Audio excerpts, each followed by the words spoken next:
What's up, everybody? Jay Miller here. This is the Pitch Show, the show where I, your host, Jay Miller, that's me, the person that's talking to you on camera and on microphone right now, breaks down a little bit about what I do, how I do it, and ultimately like the mindset and techniques and tips and tricks and all those things to get something that you can use to maybe make your job, career, week, day, hour that much more productive. I'm Jay Miller. I am a developer advocate. I'm also a productivity enthusiast. I get a lot done in some very unconventional ways. So my goal for this video, this channel, all of these things is to hopefully inspire you to do something a little bit better than you did before.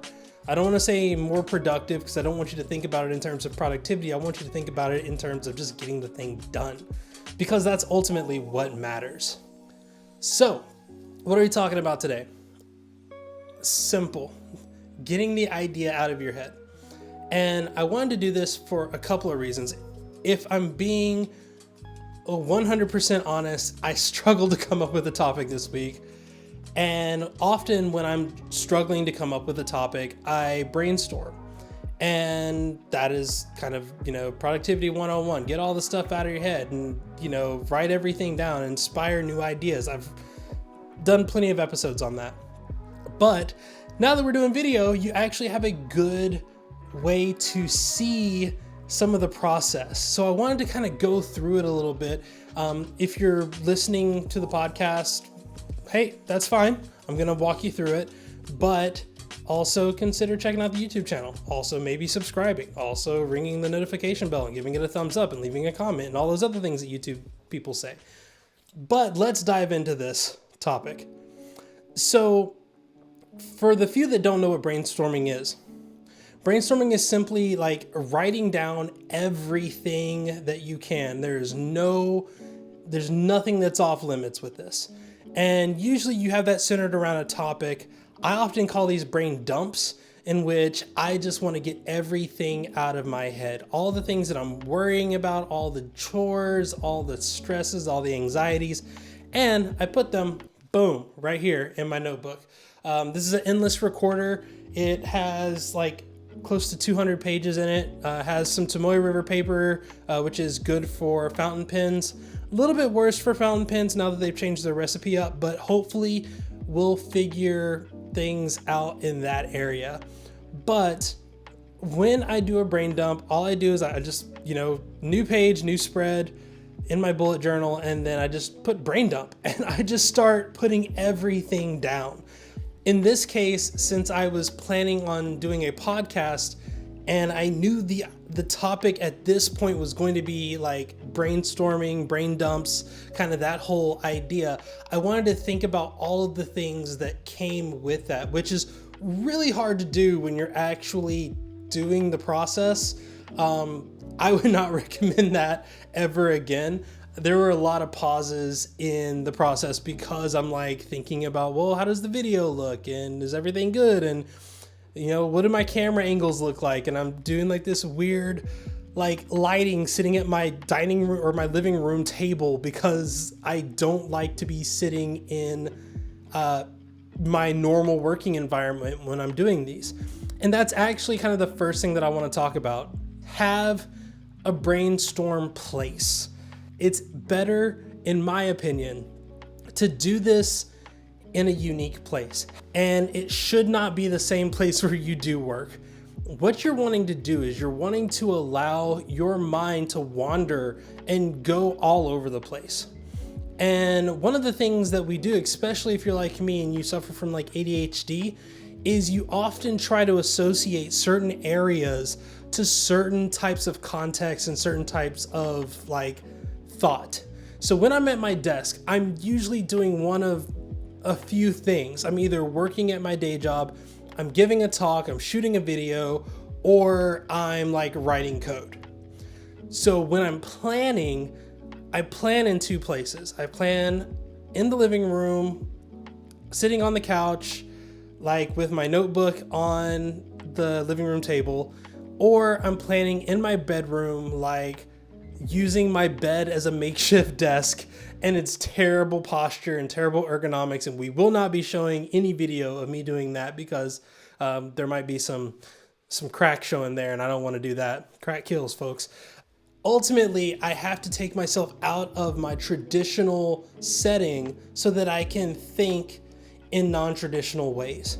The next thing that I do is I limit the amount of inputs at that point. And the reason I want to do this is very simple. If you can't stop thinking about the things that are popping up, you'll never finish. Quite simple.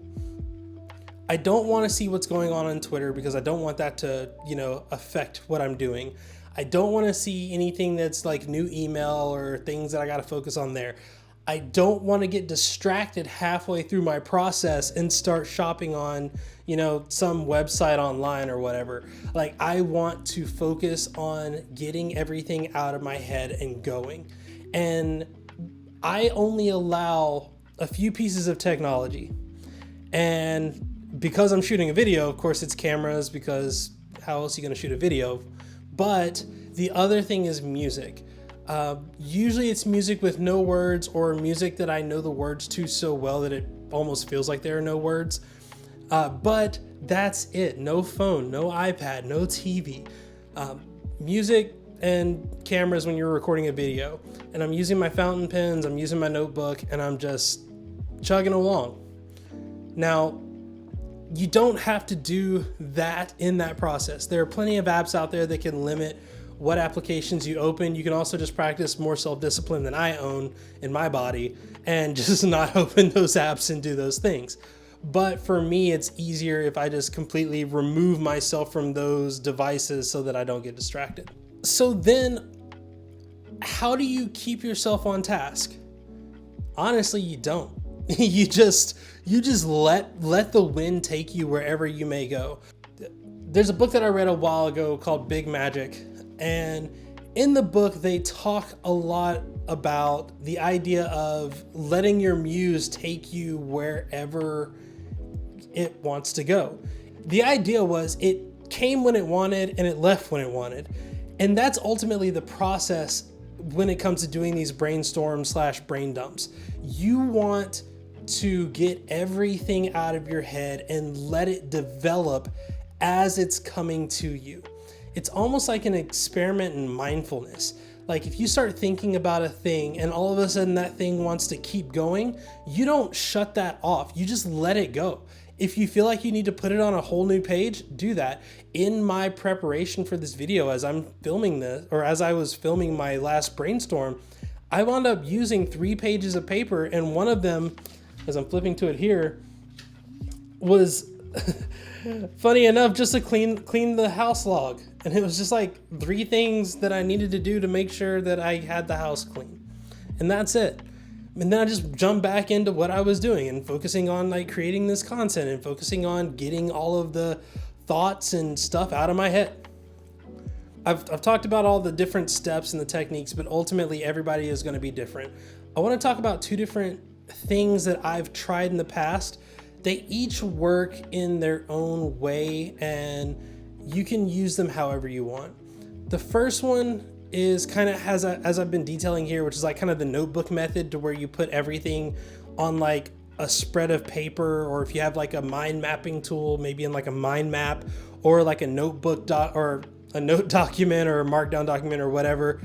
Basically everything all together. And then especially if you're doing something like mind mapping where you can kind of move the bubbles around and do all that weird stuff, I prefer that, but I also don't like to use digital tools all that much. They give me anxiety and I get distracted. So I tend to just focus on my notebook, and I just kind of write everything down in a notebook, and then I'll draw arrows and circles and lines and move stuff from one page to another and scratch through stuff. And I don't know, just that tactile feeling and that feedback that I get from it, and seeing all of the edits as they've happened, it helps me to recall that information and help me put it in context a little bit better. Now, one of the things that I will also do if I'm planning or if I'm brain dumping like tasks or like objectives, things that have to get done, is called the note card method. And for me, the note card method is simple. It's literally everything gets its own note card. These are the note cards that I use. They're the Baron Fig dot grid. You can't really see there you go, the dots in them right there. Dot grid note cards. They're pretty simple. Another type of note card that I use whenever I have a lot of Another note card that I use a lot of when I have maybe a little more content or I have to like do a deeper dive on things are these. I got these note cards from knock.co. As you can see, I love they're so massive. It's like an actual card. But the thing I like about it is you can kind of, if you want to break down a topic, you just put the front on there. And then when you want to go deeper, you just flip the card up and then you can add some more information there. And then if you want to put like some other notes or something, you can put it on there. You know, when you have 4 different sides of a note card, it allows you to dive deeper into that particular topic.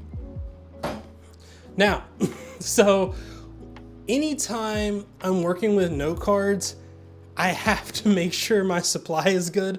Because again, we're just letting our creative juices flow at that point. So you can wind up with tons and tons and tons of note cards. And honestly, it's sometimes a mess. But I will say the note card method in many ways often gives you a good viewpoint of exactly how much work needs to be done.